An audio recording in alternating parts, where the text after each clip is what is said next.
ছাদের সেই স্নিগ্ধ মুহূর্তে ড্রেস কাটতে না কাটতেই পরের দিন সকালে বাড়িতে শুরু হলো এক নতুন তোলপাড়। রাফি ভাইয়া নতুন বউ নিয়ে ঘরে ফিরেছেন, তাই পুরো বাড়িতে এখন উৎসবের আমেজ।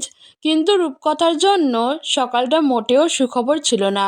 সে যখন রান্নাঘরে গিয়ে আফিয়া বেগমকে সাহায্য করছিল, তখন হঠাৎ তার শরীরটা একটু খারাপ লাগতে শুরু করলো। হয়তো কয়েকদিনের ধকল আর রাতের জাগরণ সইতে পারেনি। উৎস ডাইনিং টেবিলে বসে কফি খাচ্ছিল। রূপকথাকে ফ্যাকাশে মুখে ঘর থেকে বের হতে দেখে সে ভ্রু কুঁচকে তাকালো। রূপকথা যখনই সিঁড়ি দিয়ে উপরে উঠতে যাবে, তখনই তার মাথাটা ঝিমঝিম করে উঠল। সে রেলিংটা খামচে ধরল। উৎস এক মুহূর্ত দেরি না করে চেয়ার ছেড়ে দৌড়ে গিয়ে তাকে ধরে ফেলল। কি হয়েছে বেবি গার্ল? কাঁপছো কেন? উৎসর কণ্ঠে দুশ্চিন্তার স্পষ্ট। রূপকথা কোনো মতে বলল, কিছু না, জাস্ট একটু মাথা ঘুরছে। উৎস তাকে আর কথা বলতে দিল না। পাঁজা কোলা করে তুলে নিয়ে সোজা নিজেদের রুমে চলে এলো। বিছানায় শুইয়ে দিয়ে সে পাখাটা বাড়িয়ে দিল। ঠিক সেই সময় রুমে ঢুকলেন রাবেয়া বেগম। নাতবউয়ের এই অবস্থা দেখে তিনি উৎসর দিকে এক রহস্যময় দৃষ্টিতে তাকালেন। মুচকি হেসে বললেন, কি রে উৎস, বউয়ের এত যত্ন নিচ্ছিস যে মেয়েটা মাথা ঘুরে পড়ে যাচ্ছে? আমি কি তবে খুব তাড়াতাড়ি কোনো সুসংবাদ পেতে যাচ্ছি? নানির কথা শুনে রূপকথা লজ্জায় বালিশে মুখ ঢাকলো। আর উৎস কপালে হাত দিয়ে বলল, নানি, তুমি সবসময় উল্টোপাল্টা কথা ভেবো না তো। ও ঠিকমতো খাওয়া দাওয়া করে না, তাই এই অবস্থা। রাবেয়া বেগম দমবার পাত্র নন। তিনি রূপকথার মাথায় হাত বুলিয়ে দিয়ে বললেন, তা তো বলবি, যা চট করে ওর জন্য এক গ্লাস ফলের রস নিয়ে আয়। আর শোন, এখন থেকে রূপকথা কোনো ভারী কাজ করবে না, ও শুধু বিশ্রাম নেবে। উৎস রান্নাঘর থেকে ফলের রস নিয়ে এসে দেখল রূপকথা উঠে বসার চেষ্টা করছে। উৎস ধমক দিয়ে বলল, চুপচাপ শুয়ে থাকো, নানি বলে গেছে নড়াচড়া করা নিষেধ। রূপকথা ঠোঁট উল্টে বলল, নানি তো মজা করে বলেছে, আমি একদম ঠিক আছি। উৎস গ্লাসটা তার ঠোঁটের কাছে ধরে বলল, আমি যেটা বলছি সেটা করো। এখন এটা খাও, না হলে আমি আবার কাল রাতের মতো চিকিৎসা শুরু করব। কাল রাতের কথা শুনতেই রূপকথা চুপচাপ লক্ষ্মী মেয়ের মতো রসটুকু খেয়ে নিল। খাওয়া শেষে সে উৎসর দিকে তাকিয়ে দুষ্টুমি করে বলল, আচ্ছা নানি, যে সুসংবাদের কথা বলল, সেটা নিয়ে আপনার মতামত কি? উৎস কফি খাওয়ার ভান করে মুখ সরিয়ে নিল। তার কান দুটো আবার লাল হতে শুরু করেছে। রূপকথা তাকে আরও খোঁচাতে বলল, বলুন না, আপনি কি বাবা হতে রাজি আছেন? উৎস এবার বিছানায় রূপকথার একদম কাছে ঝুঁকে এলো।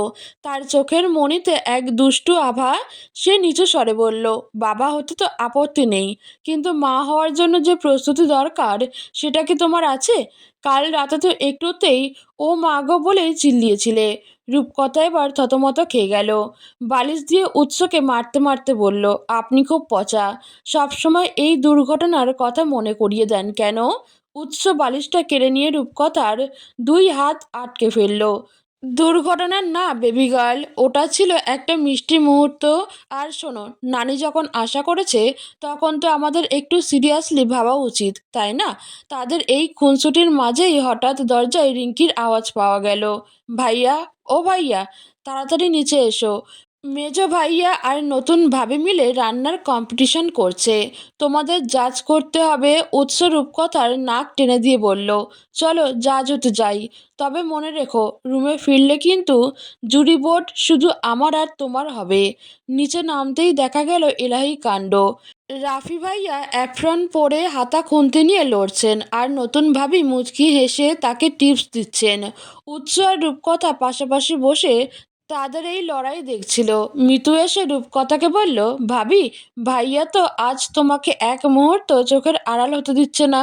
কি ব্যাপার, কোনো সিক্রেট আছে নাকি? রূপকথা উৎসর দিকে তাকিয়ে বলল, সিক্রেট তো আছেই। তোমার ভাইয়া এখন শুধু আমার বডিগার্ড নয়, আমার পার্সোনাল ডাক্তারও হয়ে গেছেন। সারাদিন বাড়ির সবার হাসি খুশি তামাশার মাঝে কেটে গেল। রাত হওয়ার সাথে সাথেই বাড়ির পরিবেশটা আবারও শান্ত হয়ে এলো। উৎস ব্যালকনিতে দাঁড়িয়েছিল। রূপকথা পেছন থেকে এসে তার কোমরে হাত রাখল। উৎস তাকে নিজের সামনে টেনে এনে বলল, এখন শরীর কেমন? রূপকথা মাথা নেড়ে বলল, ভালো। কিন্তু উৎস সাহেব, একটা কথা বলবো? বলো। বিয়ের পর থেকে আমি আপনাকে সারাক্ষণ শুধু রাগাতেই চেয়েছি, কিন্তু আপনি যেভাবে আমাকে আগলে রাখেন আমার খুব ভয় হয়। উৎস তার কপালে কপাল ঠেকিয়ে বলল, ভয় কিসের? ভয় হয় যদি এই সুখটুকুও হারিয়ে যায়। উৎস রূপকথাকে আরো নিবিড়ভাবে জড়িয়ে ধরল। হারাবে না বেবি গার্ল। যে ভালোবাসার শিকড় এতটা গভীরে, তা কখনো উপড়ে যায় না। আর শোনো, নানি যে সুসংবাদের কথা বলছিল সেটা নিয়ে আমি সত্যিই ভেবেছি। তুমি কি তৈরি? রূপকথা কোনো উত্তর দিল না, শুধু উৎসর বুকে মুখ লুকিয়ে তার ভালোবাসার উষ্ণতা অনুভব করতে লাগলো। বাড়ির ঝিঝি পোকার ডাক আর দূর থেকে আসা সানাইয়ের সুর যেন তাদের এই নতুন স্বপ্নের সাক্ষী হয়ে রইল। বিয়ের শোরগোল আর আত্মীয়স্বজনের ভিড় থেকে দূরে নিজেদের একটু একান্ত সময় দিতে উৎস আর রূপকথা বেরিয়ে পড়ল পাহাড়ের উদ্দেশ্যে। উৎস জানতো রূপকথার পাহাড় খুব প্রিয়, তাই সে কাউকে না জানিয়েই সব ব্যবস্থা করে রেখেছিল। আঁকাবাঁকা পাহাড়ি পথ বেয়ে গাড়ি যখন ওপরের দিকে উঠছে, রূপকথা জানালার বাইরে তাকিয়ে বিস্ময়ে বলে উঠল, জাওয়াত সাহেব, আপনি যে এত বড় সারপ্রাইজ দেবেন আমি ভাবতেই পারিনি। উৎস এক হাতে স্টিয়ারিং ধরে অন্য হাতে রূপকথার হাতটা নিজের হাতের মুঠোয় নিয়ে বলল, সারা জীবন তো ওই বাড়ির চার দেয়ালে আর নানির টিপ্পনি শুনেই কাটবে। এই কটা দিন না হয় শুধু আমরা আর এই পাহাড় থাকলাম। বিকেলের দিকে তারা পৌঁছালো সাজেকের এক নির্জন রিসোর্টে, যেখান থেকে মেয়েদের লুকাচুরি স্পষ্ট দেখা যায়।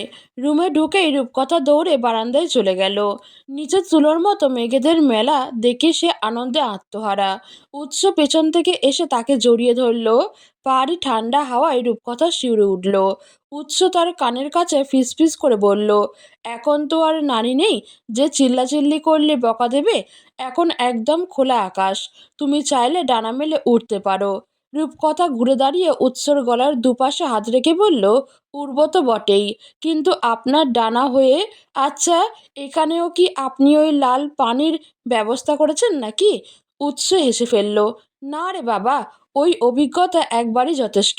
তবে পাহাড়ের এই মাদকতা কি ওই পানির চেয়ে কম? সন্ধ্যা নামতেই রিসোর্টের বারান্দায় মোমবাতি জ্বালিয়ে ডিনারের ব্যবস্থা করল উৎস। চারিদিকে ঝিঝি পোকার ডাক আর নিস্তব্ধতা। রূপকথা হালকা নীল রঙের একটা চাদর গায়ে জড়িয়ে বসেছিল। উৎস এক দৃষ্টিতে তার দিকে তাকিয়ে থেকে বলল, তোমাকে এই নীল রঙে একদম অপ্সরার মতো লাগছে। রূপকথা ঠোঁট টিপে হেসে বলল, আপনার এই প্রশংসাগুলো কি ডায়েরিতে লিখে রাখবো? বাড়িতে গেলে তো আবার সেই গম্ভীর জাওয়াত সাহেব হয়ে যাবেন। উৎস রূপকথার খাবারের প্লেট এগিয়ে দিয়ে বলল, বাড়িতে আমি জাওয়াত হতে পারি, কিন্তু তোমার কাছে আমি শুধুই তোমার উৎস। আচ্ছা রূপকথা, তুমি কি কখনো ভেবেছিলে আমাদের এই অসমাপ্ত ঝগড়াগুলো এভাবে প্রেমে পূর্ণতা পাবে? রূপকথা একটু ভেবে বলল, সত্যি বলতে না, কিন্তু এখন মনে হয় আমাদের ওই ঝগড়াগুলোই ছিল আসলে একে অপরের মন বোঝার মাধ্যম। আচ্ছা, কাল সকালে আমরা কি মেঘ ধরতে যাব? উৎস মুচকি হেসে বলল, মেঘ তো আমার হাতের মুঠোই আছে, আর আমি আছি তোমার পাশে। খাওয়া দাওয়া শেষ করে তারা রিসোর্টের কাঠের পাটাতনে বসে তারা গুনছিল।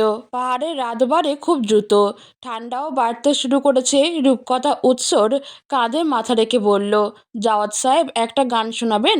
উৎস অবাক হয়ে বলল, আমি আর গান? জানো না আমার গলা কেমন? হোক না খারাপ, আমার জন্য একটু গান। উৎস নিচু স্বরে গুনগুন করে গাইতে শুরু করল, এক পুরানো দিনের গান। তার সেই অগোছালো কিন্তু আবেগী কণ্ঠ পাহাড়ের নির্জনতায় যেন এক মায়াবী পরিবেশ তৈরি করলো। রূপকথা অনুভব করলো এই মানুষটার কঠোর আবরণের নিচে কতটা কোমল একটা হৃদয় আছে। হঠাৎ রূপকথা ফিসফিস করে বলল, উৎস সাহেব, আমাদের কি সত্যিই এখন একটা সুসংবাদ দেওয়া উচিত? মানে নানির ইচ্ছেটা কি পূরণ করব? উৎস গানের কলি থামিয়ে রূপকথার চোখের দিকে তাকালো। তার চোখে তখন ভালোবাসার গভীর সমুদ্র। সে রূপকথাকে আরও নিবিড়ভাবে নিজের কাছে টেনে নিয়ে বলল, যদি তুমি চাও তবে এই পাহাড়ের মেঘেরাই সাক্ষী থাকুক আমাদের সেই নতুন শুরুর, আমাদের জীবনের শ্রেষ্ঠ অধ্যায়টা কি তবে আজ থেকেই শুরু হবে? রূপকথা কোনো কথা না বলে উৎসর বুকেই মুখ লুকালো। পাহাড়ের শীতল বাতাস আর তাদের উষ্ণ ভালোবাসা মিলেমিশে একাকার হয়ে গেল। মেঘেদের রাজ্যে সেই রাতটা ছিল কেবল তাদেরই, যেখানে কোনো শাসন ছিল না, ছিল কেবল নিঃস্বার্থ আত্মসমর্পণ। সকালে যখন ভোরের আলো মেঘেদের বুক চিরে বের হলো, রূপকথা দেখলো উৎস তার পাশে শুয়ে গভীর ঘুমে আচ্ছন্ন। তার কপালে পড়া এলোমেলো চুলগুলো রূপকথা আলতো করে সরিয়ে দিল। সে মনে মনে হাসলো। এই পাহাড় ভ্রমণ তাদের কেবল ঘুরতে আসা নয়, একে অপরের হৃদয়ের আরো গভীরে পৌঁছানোর এক রঙিন যাত্রা ছিল। পাহাড়ের সেই মায়াবী মেঘেদের রাজত্বে কাটানো রাতটা যেন রূপকথার জীবনে এক অবিনশ্বর স্মৃতি হয়ে রইল।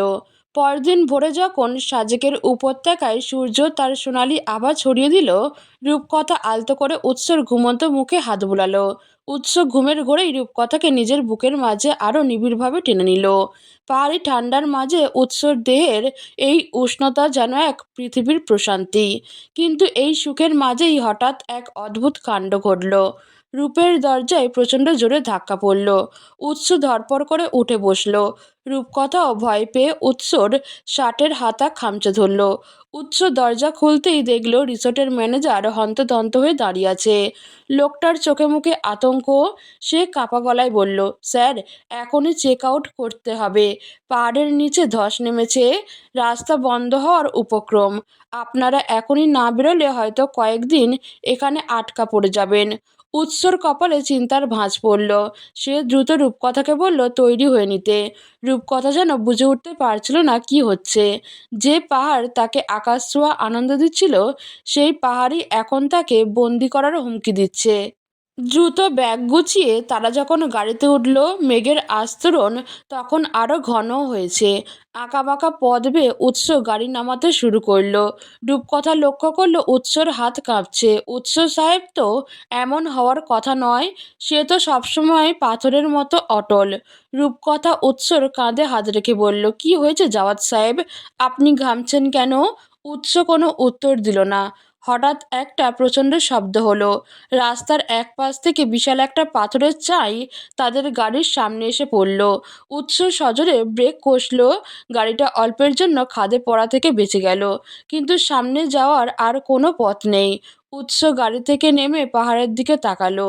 তার চোখের দৃষ্টিতে তখন এক অজানা আতঙ্ক। রূপকথাও গাড়ি থেকে নেমে এলো। উৎসকে এমন বিপর্যস্ত আগে কখনো দেখেনি সে। উৎস রূপকথাকে জড়িয়ে ধরে ফিসফিস করে বলল, রূপকথা, আমি তোমাকে হারাতে পারবো না। এই পাহাড় আমাকে সব কিছু কেড়ে নেওয়ার ভয় দেখাচ্ছে।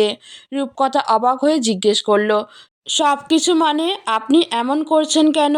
উৎস তখন পাথর হয়ে যাওয়া গলায় তার সেই গোপন অতীতের কথা বলতে শুরু করলো। রূপকথা জানতে পারলো উৎস কেন সবসময় পাহাড় আর বৃষ্টি এড়িয়ে চলে। 5 বছর আগে ঠিক এমনই একটি পাহাড়ি পথে উৎস তার আপন ছোট ভাইকে হারিয়েছিল। পাহাড়ের ধসে তাদের গাড়ি যখন খাদে পড়েছিল, উৎস কেবল নিজেকে বাঁচাতে পেরেছিল, কিন্তু তার ভাইয়ের হাত সে ধরে রাখতে পারেনি। সেই অপরাধবোধ তাকে আজও তাড়িয়ে বেড়ায়। আজ আবার রূপকথাকে নিয়ে সেই একই পরিস্থিতির মুখোমুখি হয়ে উৎস যেন ভেঙে পড়েছে। রূপকথা উৎসর 2 হাত নিজের হাতের মুঠোয় নিয়ে বলল, জাওয়াত সাহেব, তাকিয়ে দেখুন আমার দিকে। আমি সেই ছোট্ট ভাই নই, আমি আপনার রূপকথা। আজ কোনো ধস আমাদের আলাদা করতে পারবে না। আপনার মনের ভেতরে যে পাহাড় জমে আছে, আজ সেটাকে ভেঙে ফেলতে হবে। উৎসর চোখের কোণ দিয়ে জল গড়িয়ে পড়ল। এই প্রথম জাওয়াত সাহেব কারোর সামনে কাঁদছেন। রূপকথা তাকে শক্ত করে জড়িয়ে ধরে পাহাড়ের সেই গর্জন আর বৃষ্টির ঝাপটা থেকে আগলে রাখল। হঠাৎ বৃষ্টির বেগ বাড়ল। আশেপাশে কোনো জনমানব নেই। তারা একটা ছোট্ট পাহাড়ি গুহার মধ্যে জায়গায় আশ্রয় নিল। ভিজে একাকার হয়ে রূপকথা কাঁপছিল। উৎস পাথরের মতো দাঁড়িয়ে চারপাশ দেখছিল। সে যেন আবার সেই পুরনো স্মৃতিতে ফিরে যাচ্ছে। রূপকথা উৎসকে স্বাভাবিক করার জন্য হঠাৎ তার কলার টেনে ধরল। উৎস চোখের দিকে তাকিয়ে চ্যালেঞ্জের সুরে বলল, কি জাওয়াত সাহেব, পাথর হৃদয়ে কি তবে মূর্ছা ধরে গেল? আপনার রূপকথা পাশে থাকতেও আপনি ভয় পাচ্ছেন? উৎসর জেদ জেগে উঠল। সেই রূপকথাকে দেয়ালের সাথে চেপে ধরল। তার তপ্ত নিঃশ্বাস রূপকথার ঠোঁটে এসে লাগলো। উৎস অস্ফুট স্বরে বলল, তুমি জানো না বেবি গার্ল, তোমাকে হারানোর ভয় আমাকে কতটা কাপুরুষ বানিয়ে দিয়েছে। রূপকথা মুচকি হেসে উৎসর অধরে নিজের অধর ছোঁয়ালো। সেই শীতল গুহায় আগুনের মতো উত্তাপ ছড়িয়ে পড়ল। উৎসর সব ভয়, সব অপরাধবোধ যেন সেই নিবিড় চুম্বনে ধুয়ে মুছে গেল। পাহাড়ি ঝড় বাইরে তাণ্ডব চালালেও গুহার ভেতরে তখন প্রণয়সুধার এক নতুন জোয়ার। উৎস রূপকথার প্রতিটি ইঞ্চি যেন আজ নতুন করে অধিকার করে নিল। তার প্রতিটি ছোঁয়ায় ছিল হারানোর ভয় আর পাওয়ার আকাঙ্ক্ষা। ঘণ্টা দুয়েক পর বৃষ্টি থামল। আকাশ পরিষ্কার হতেই তারা দূরে কয়েকটা পাহাড়ি ছেলেকে দেখল, যারা রাস্তা পরিষ্কার করছিল। উৎস আর রূপকথা একে অপরের দিকে তাকিয়ে হাসল। এই বিপদ যেন তাদের হৃদয়ের দূরত্ব আরও কমিয়ে দিয়েছে। উৎস এখন আর সেই গম্ভীর জাওয়াত সাহেব নেই। সে এখন রূপকথার প্রেমে মাতাল, এক অন্য মানুষ। ফেরার পথে গাড়িতে উৎস রূপকথার হাত ছাড়ল না। সে মুচকি হেসে বলল, বাড়ি ফিরে নানির জন্য কি সুসংবাদ দেবে ভেবেছ? রূপকথা লাজুক হেসে বলল, নানি তো শুধু সুসংবাদ চায়, কিন্তু আপনি তো আজ আমার সারা জীবনের সঙ্গী হয়ে গেলেন। বাড়িতে পৌঁছানোর পর শুরু হলো নতুন চমক। নানির টিপ্পনি আর মৃদুর হাসি তো ছিলই, কিন্তু উৎস সবাইকে অবাক করে দিয়ে সবার সামনে রূপকথাকে পাঁজা কোলা করে কোলে তুলে নিল। রাবেয়া বেগম তো চশমা খুলে হাঁ করে তাকিয়ে রইলেন। উৎস বলল, নানি, আজ থেকে রূপকথা কেবল এবাড়ির বউ নয়, সে আমার হৃদয়ের রানী। ওর চুলে একটা আঁচড় লাগলে আমি পাহাড় ধসিয়ে দেব।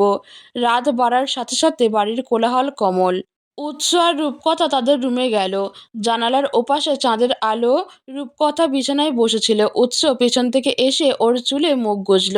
রূপকথা ফিসফিস করে বলল, জাওয়াত সাহেব, পাহাড় তো অনেক চমক দিল, এখন আপনার মনের ভেতর আর কোনো সারপ্রাইজ বাকি আছে? উৎস রূপকথাকে উল্টে নিজের চোখের সামনে এনে বলল, বাকি তো অনেক কিছুই আছে বেবি গার্ল। উপন্যাস তো কেবল শুরু হলো। এই যে তুমি আজ আমার ডানা হয়ে উড়লে, এখন এই ডানা সামলানোর দায়িত্ব কিন্তু তোমার। রূপকথা উৎসর বুকে মাথা রাখল। সে জানল জাওয়াত সাহেবের সেই কঠিন হৃদয়ের ভেতরে এখন কেবল তারই রাজত্ব। পাহাড়ের সেই অন্ধকার অতীত আজ এক উজ্জ্বল ভবিষ্যতের রূপ নিয়েছে। প্রণয়সুধার এই রেস যেন সারা জীবন তাদের জীবন রঙিন করে রাখে। উৎস এখন রূপকথাকে নিয়ে নতুন স্বপ্ন বুনছে। সে চায় তার আর রূপকথা একটা ছোট্ট পৃথিবী হবে, যেখানে কোনো ধস থাকবে না, থাকবে কেবল অন্তহীন ভালোবাসা। পরদিন সকালে বাড়িতে শুরু হলো নতুন তোলপাড়। রাফি ভাইয়া নতুন বউ নিয়ে ঘরে ফিরেছেন, কিন্তু সবার নজর যেন উৎস আর রূপকথার দিকেই। রূপকথা রান্নাঘরে গিয়ে আফিয়া বেগমকে সাহায্য করতে গেলেই উৎস সেখানে হাজির। সে রূপকথার হাতের খুন্তি কেড়ে নিয়ে বলল, বেবি গার্লের এখন রান্না করার দরকার নেই, সে কেবল সাজুগুজু করে আমার চোখের সামনে থাকবে। আফিয়া বেগম হাসতে হাসতে রান্নাঘর থেকে বেরিয়ে গেলেন। রূপকথা রাগে চোখে তাকিয়ে বলল, সবাই কি ভাবছে বলুন তো? উৎস বাঁকা হেসে রূপকথার কোমরে হাত দিয়ে জড়িয়ে বলল, ভাবছে জাওয়াত সাহেব বুঝি পাগল হয়ে গেছে। কিন্তু আমি তো জানি আমি আসলে নেশাগ্রস্ত হয়ে গেছি। এভাবেই তাদের দিনগুলো কাটতে লাগলো। ঝগড়া, মান অভিমান আর নিবিড় সোহাগের এক মিশেলে জাওয়াত আর রূপকথার এই উপন্যাস বয়ে চলল এক অনন্তকালের পথে। জীবন এখন আর কোনো জটিল ধাঁধা নয়, বরং একটানা দীর্ঘ কবিতার মতো, যেখানে প্রতিটা শব্দে কেবলই প্রেমের সুবাস।